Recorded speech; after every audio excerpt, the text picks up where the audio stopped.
During a period of modernization in the post-World War II era, new foundations were being laid for residential and commercial infrastructure in the villages, and tractors were replacing horse-drawn plows in the fields. Consequently, many ancient graves were inadvertently turned up by the construction workers and farmers using industrial machinery. The bodies and bones of giants were surfacing all over the island.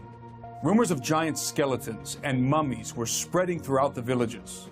And just like in the United States during the late 1800s, the authorities were showing up to confiscate the evidence for purported archaeological purposes. But instead of representatives from the Smithsonian Institution, in Sardinia, government agents from the capital city of Cagliari and Catholic priests, in some cases from the Vatican in Rome, were dispatched to seize the bones of the disentombed giants and secret them away to unknown repositories. There is a significant Vatican presence in Sardinia, especially in and around areas of archaeological interest. In fact, a domed church just so happens to be located right at the base of the solitary pyramidal mound sticking out of the landscape like a sore thumb. The church is the closest structure in proximity to the mound on the outskirts of the local village. Judging from our experience in other parts of the world, I highly doubt that the location of this church was an afterthought. Here in this country, the legends of the giants still get passed down. The legend of the lost civilization. But by now the stories are almost forgotten, because many of the elderly in the country have died, and the young people don't really care about our history.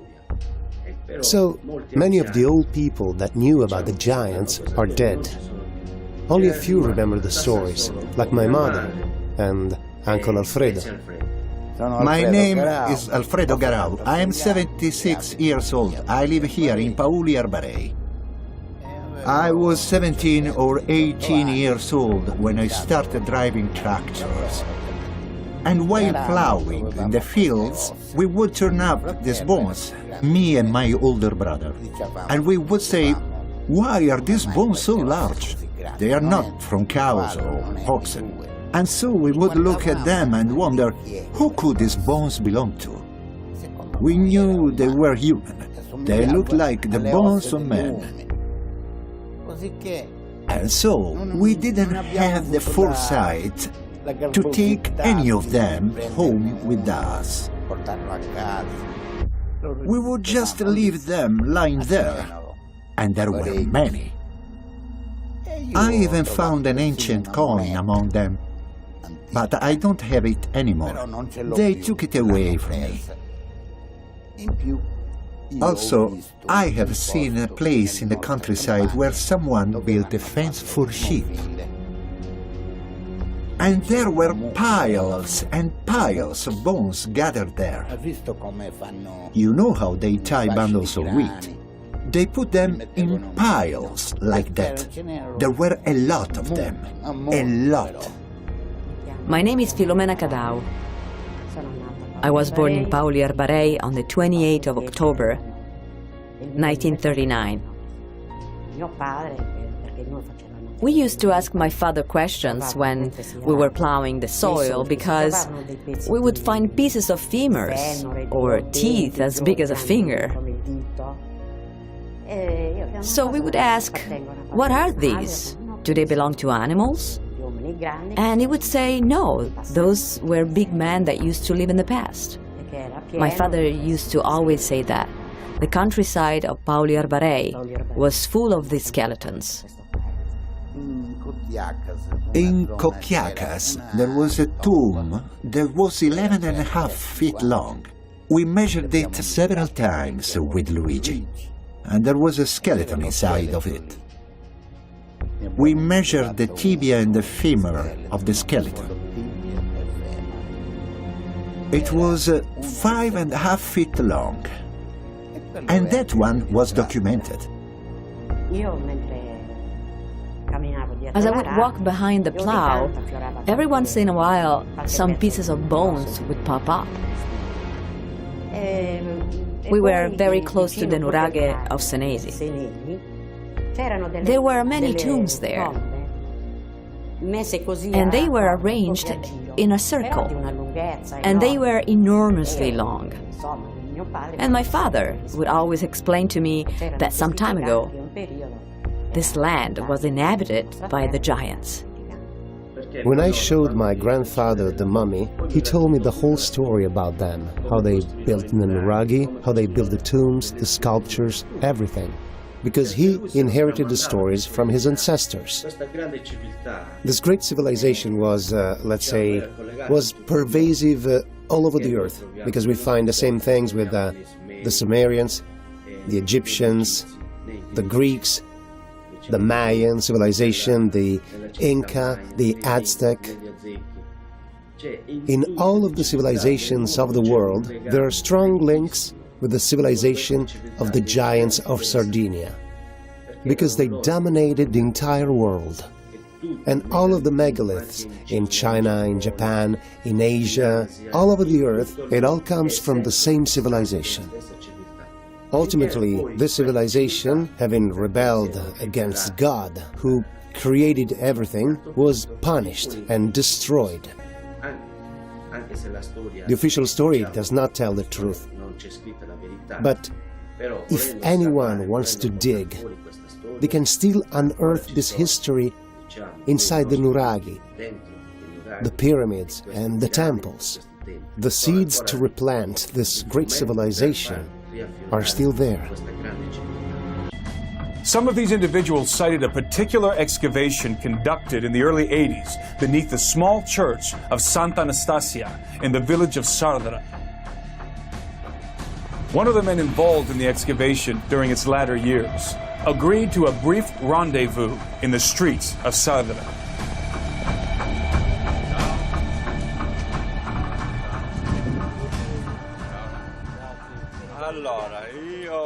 Concerning the skeletons of giants, I worked in Santa Anastasia, where there is a nuragic archaeological site.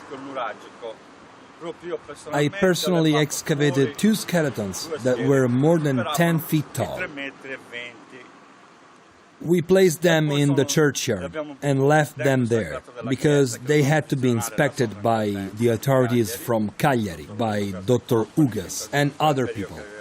I worked there in 1982, 83 and 84. The skeletons were taken to the municipal archive, and now they're gone. They disappeared, and they made me shut my mouth about it. I took Luigi to the church of Santa Anastasia to show him where I found the skeleton. The outline of the skeleton was still visible in the tomb. But they make you shut your mouth about it. They don't let you say anything. I'm not crazy. I've seen these things. I personally handled the bones. The femur was this high. This part was like this high. They were like us, just taller, over 10 feet tall or so, with big heads, big hands, big feet, long femurs. Their hips were bigger. They were proportionally double our size. For example, I'm 5 feet tall. They were 10 feet tall. You understand? Does the government of Sardinia know that there used to be a race of giants living on this island, in your opinion? Le autorità in Sardegna lo sanno dell'esistenza di una razza di giganti che vive qui? Yes, in my opinion, they know. I think they know, and they are covering everything up. When I worked for the municipality of Sardara, I worked there for 1 year, for 6 months, and then for another 6 months the following year. I found skeletons, I found artifacts, bronze statues, discovered the first nails made of bronze. And those were taken too, but I was able to get them back. But the skeletons of the giants are gone. Nobody knows what happened to them. In my opinion, the authorities from Cagliari are behind this. The church is also involved. Something is going on. The Masons are always involved. I think it's the Masons, the Illuminati, whoever they are. The Masons have the cash, so they hide everything. We have to just keep our mouths shut. You understand? So if I talk about it, or he talks about it, or someone else, we are just a few. They think we are crazy.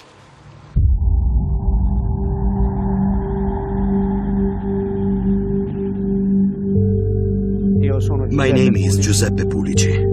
I was born in Sardara. I live in Sardara, and I worked on the excavations of Sant'Anastasia in Sardara. I was hired by the municipality of Sardara in 1979, 80, and 81. I was paid by the municipality of Sardara, and I used to work there for 3 or 4 months at a time, and I found skeletons of various dimensions. Some of the skeletons were giants. Their skulls were about 3 or 4 times bigger than ours. We measured the fingers on their hands. They were 6 to 8 inches long, and their legs were extremely long compared to ours. We always carried the bones and the artifacts we found into the church and placed them on the large table. We worked in the early morning until about 1 o'clock in the afternoon, and after we left, someone would come and take everything away. All the bones we found there belonged to humans. We found many of them scattered around, which had decomposed or fallen apart over time. The bones were everywhere. I found a really big skull that was almost totally intact. It just had a small crack on one side, and part of the spinal cord was still attached to it. In fact, my wife was out there with me that day. She helped me carry that big skull into the church. We placed it on the table with the rest of the artifacts. When we came back the next day, it was gone.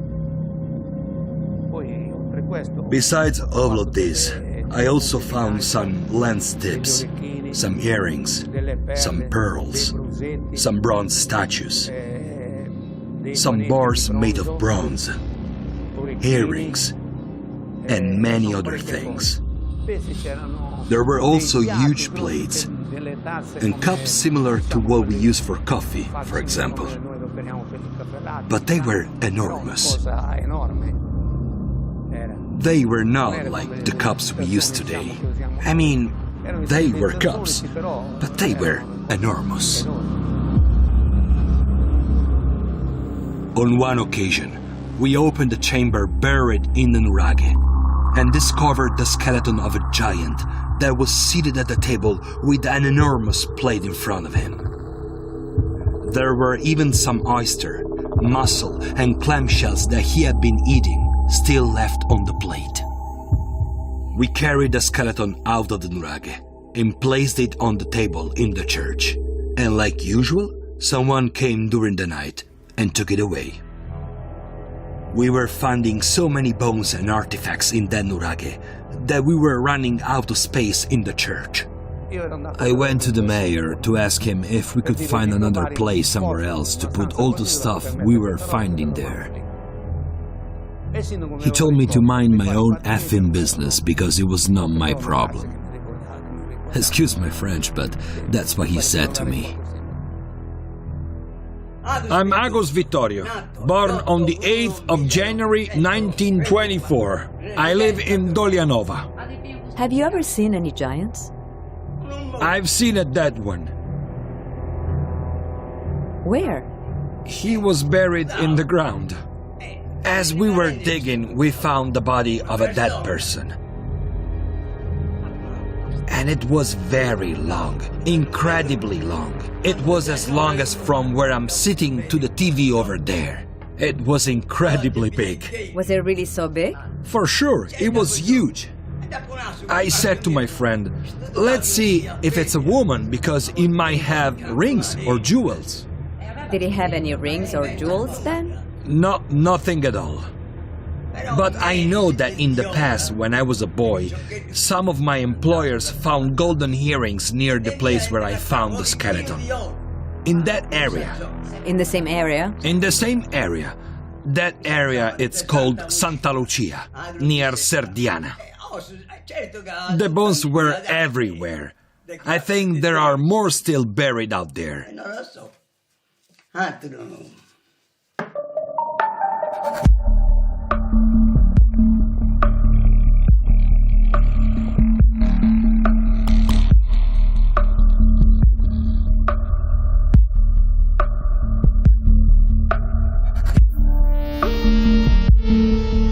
I am Saio Virgilio, born on the 2nd of July 1915.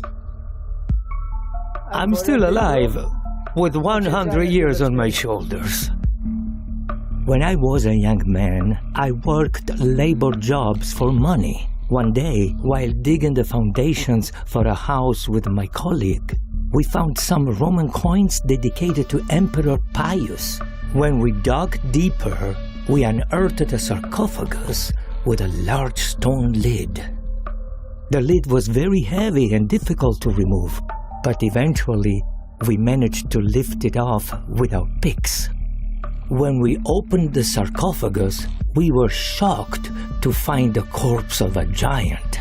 It was dressed in a black garment. Its bones were very long and its head was enormous. It was definitely supernatural, not human. It was incredibly large. We couldn't believe our eyes.